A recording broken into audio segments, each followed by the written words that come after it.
Chemical නැතුව සුදු පාට වුණ කොණ්ඩේ පාට කරන්න පුළුවන් කියලා දැනගෙන හිටියද? එන්න මේ ඖෂධයට පුළුවන් ගැලවිලා යන හිසකෙස් වළක්වලා හිසකෙස් වර්ධනය කරන්න.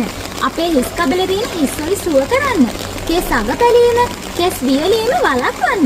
ඒ විතරක් නෙමෙයි ලස්සන මිහිඳි රට ආදින්න ගන්නෙ මෙන්න මේ ඖෂධය. මේකේ නම තමයි මරතොණ්ඩි. Queen and Princess Herbal Hair Growth Oil එකේ ඖෂධ 61ක් තමයි මේ තියෙන්නේ. සුදු පාට හිසකෙස්. එහෙමත් නැත්නම් මැරුණු හිසකෙස්. ස්වභාවිකව කළු කරන්න බෑ කෙමිකල් නැතුව.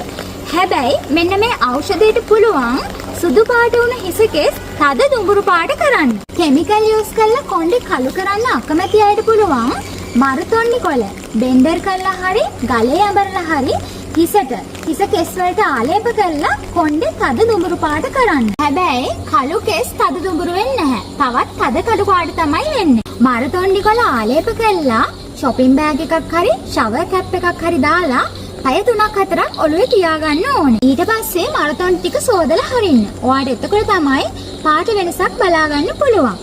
හැබැයි මේ දේවල් දවහල් කාලේ කරන්න.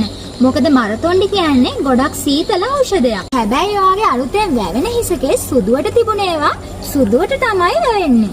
ඉතින් ඊට පස්සේ මරතොණ්ඩි ට්‍රීට්මන්ට් එක කරලා ඒවත් තද දුඹුරු පාට කරගන්න.